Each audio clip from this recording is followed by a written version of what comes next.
Hello, dear watchers. I am Bozorli Rahmanaliyevich, docent of the chair of Stylistic and Theoretic Translation of Tajik State Pedagogical University, named after Sadruddin Aini. But today's lesson is about the ways of learning and speaking English.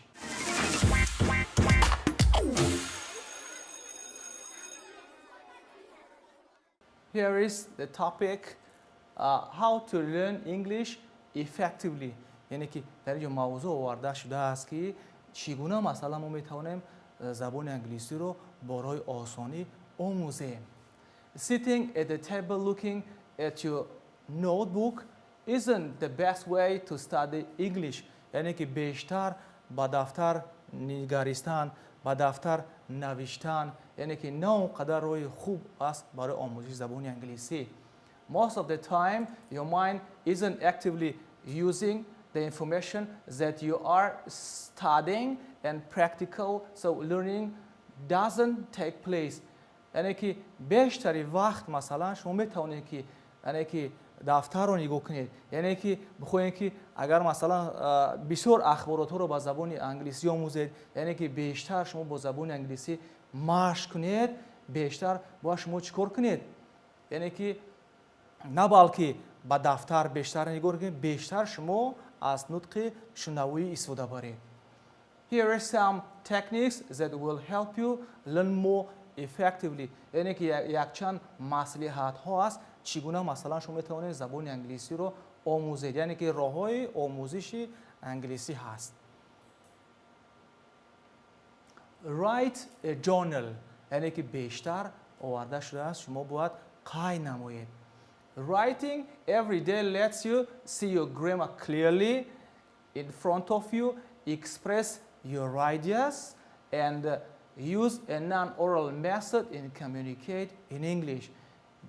هر روز مثلا بیشتر وقتی شما قید میکنید، یعنی که در وقت قید کردن چی رو حس میکنید؟ در وقت قید کردن مثلا شما نطق گراماتیک شما مثلا خوب میگردد، یعنی که شما میتوانید که فیگرهایتون رو آزادانه بیان نمایید. نه وقتی که در دفتر بیشتر قید میکنید فیگراتون رو بیان کرده میتونید، یعنی که نه بلکه این راهی یعنی که متد آموزشی نطق در زبان انگلیسی است. Then read the corrected version out loud، یعنی که برای نطق شنوایی شما باید هر یک نوشتجات رو با آواز بلند خوانید.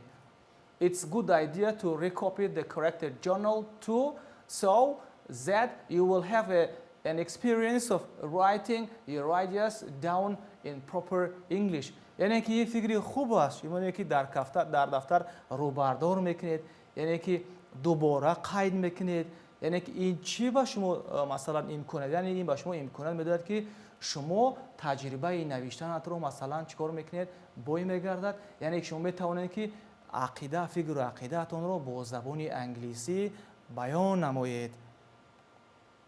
Read a book، یعنی در اینجا آورده شده است که بیشتر باید شما کتاب خوانید. As English people says, if you read the book, you will be open. If you read the book, you will understand everything. If you read the book, so you make a very successful in your life. But the reading book takes you to the, for example, right way, but not to the bad way. Here is some examples, some definition. Why do we read the book? So by reading a story, you create a picture in your imagination that will connect different parts of your brain to English. هر قدری که شما مثلا حکایه مطالعه نمایید، یعنی که شما چی رو مثلا در نظر میگیرین؟ وقتی که حکایه بسیار مطالعه که نمودید، شما میتونید که در خیالتون مثلا هر گونه مثلا فیگرها، یعنی که هر گونه نقشه رو باید بریم با زبان انگلیسی و میتونید که با زبان انگلیسی چیکار کنید؟ حرف زنید. Find a book that it's not difficult، یعنی که ҳангоми мутолиа кардани китоб шумо китоберо дастрас намоед ки на он қадар китоби мушкил бошад. Do not stop every time you find a new word. вақте ки китобро масалан шумо мутолиа намоед, вақте ки ягон калимаи нав яке пайдо гардид, шумо набояд китобхониро манъ кунед. Guess what the word problem means. Continue reading and check in the dictionary at the end of the page of the or chapter. یعنی که میگم مثلا شما درک کنید و فهمید که یعنی که اصلا انمو کلمه نو چی معنا دارد و خواندن رو دوام دید و از لغت بیشتر یعنی که استفاده برید. یعنی که هر یک بابی که شما قید میکنید میخونید، باب رو خوانده و بعد از آن کلمه های نو شکر کنید، خوانده و از خود نمایید. Rewrite your class notes every day.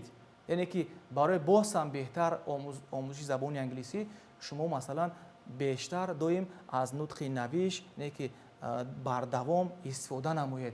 Writing your notes a second time will allow you to remember more strongly what you study. یعنی که دوباره قید کردن در دفتر یعنی که به شما چی کمک میرساند؟ برای مثلا به یاد آوردن شما، برای مفکورهای مستحکم کردن مفکورهای شما بیشتر در آموزش خدمت میرساند. It will also make your notebook neater, making it easier to study. یعنی که شما رو مثلا دفتر چیکار میکنه؟ راه آموزش شما رو با دفتر آسان میگرداند و شما رو مثلا با آموزش روانه میکند. Watch TV and movies and listen to the radio. بیشتر مثلا شما با فیلم های زبان انگلیسی دقت دید و با رادیوها رو مثلا بیشتر رادیو که با زبان انگلیسی برآمد میکند گوش کنید. Even if you don't understand everything, you will still be learning. حتی اگر شما هیچ چیز رو که نفهمیدید، شما باز باید آموزید. It's possible to understand the content if you know only 30% of the words that you hear. حتی اگر وقتی شما نطق شنوایی را گوش میکنید 30% انمو متن رو از خود کردید، شما باید چکار کنید؟ باز چکار کنید؟ دوباره گوش کنید. Your listening ability will improve day by day and it's fun. یعنی که و بعدتر وقتی که بیشتر گوش میکنید یعنی که نطقی انمی مهارت شنوایش شما روز از روز چی میشود؟ یعنی که انکشاف مییابد. Keep a vocabulary notebook in separate notebook and from your class notes. هنگامی که شما زبان انگلیسی رو براه میمونید، شما باید دفتر مکتبی رو از دفتر آموزش زبان انگلیسی جدا نمایید. Take an active approach to learning a new vocabulary. یعنی که شما باید سهم خودتون رو در آموزش لغت‌های نوی زبان انگلیسی گذارید. یعنی که هرچند زبان انگلیسی هرچندی که شما مثلا بیشتر لغت میدونید همون قدر سخندان میگردید. If you find 5 words a day, 6 days a week, you will learn about 140 new words a month.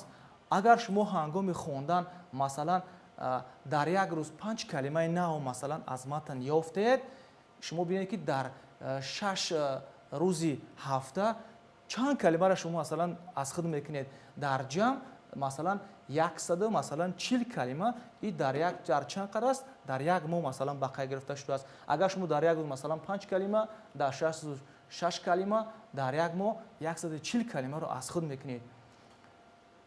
So 10 words a day would bring you over then 280 new words a month. اگر در یک روز شما مثلا 10 کلمه زبان انگلیسی رو از خود کنید، این با چی برده رسونه میتواند مثلا با 280 کلمه مثلا در یک ماه. یعنی که هر روز شما مثلا 10 کلمه از خود میکنید، در یک ماه تقریبا با چند کلمه برده رسونه میشود؟ یعنی که با 280 کلمه. Hint: approach new words by subject. بیشتر شما کلمه‌های زبان انگلیسی رو میتوانید از روی مثلا محتوا، از روی مثلا فن از خود نمایید. Things connected to your hobbies, to your interests. همون کلمه‌ای که وابسته به شغل شما هست، یعنی که وابسته به شوق شما هست. Do it this way، یعنی که با شما این کار رو اجرا نمایید. Think of the word you know in your language. بیشتر شما باید اما کلمه‌ای که به زبان انگلیسی از خود می‌نمایید باید به زبان مثلا تاجیکی دانید. Look it up in your dictionary. هر کلمه‌ای که شما به زبان انگلیسی از یاد میکنید سر اول شما باید از لغت نگاه کنید.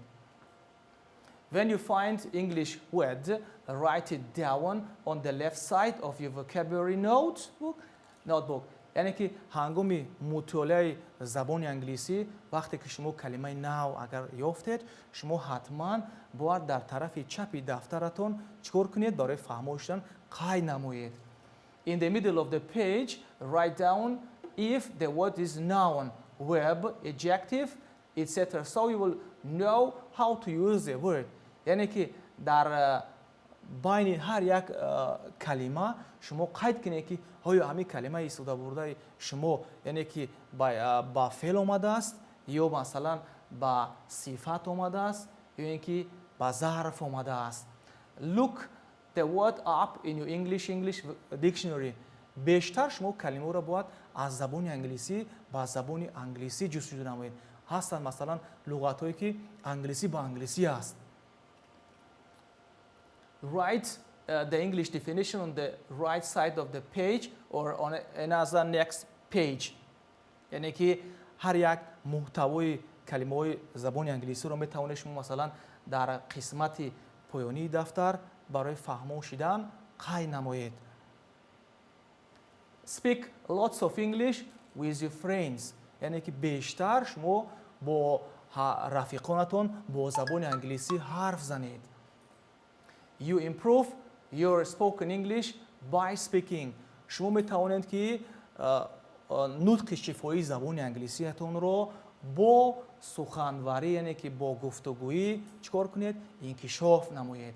English is different situation with people of nationalities.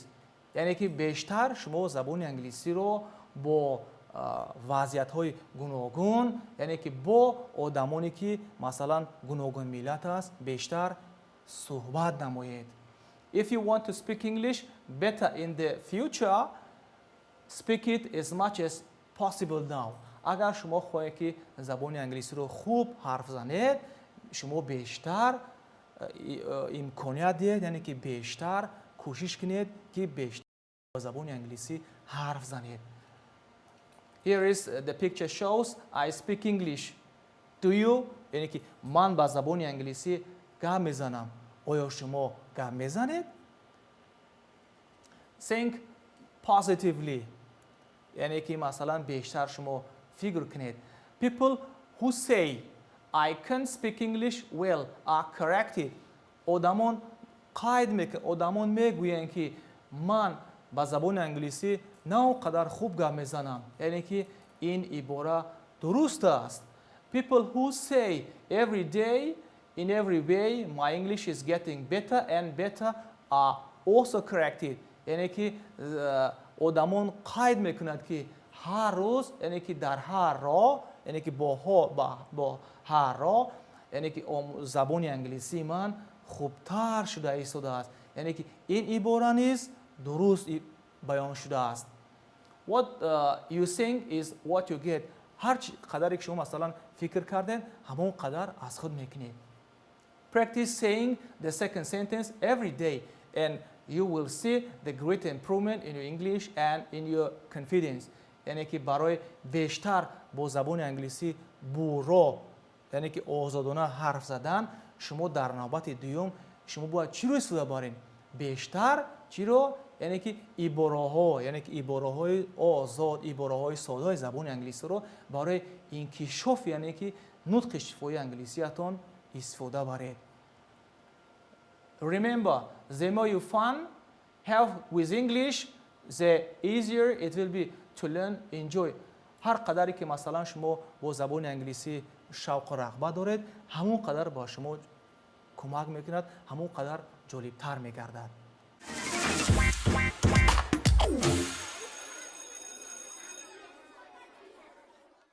Thank you, dear watchers, for this lesson. We hope to see you next our lesson.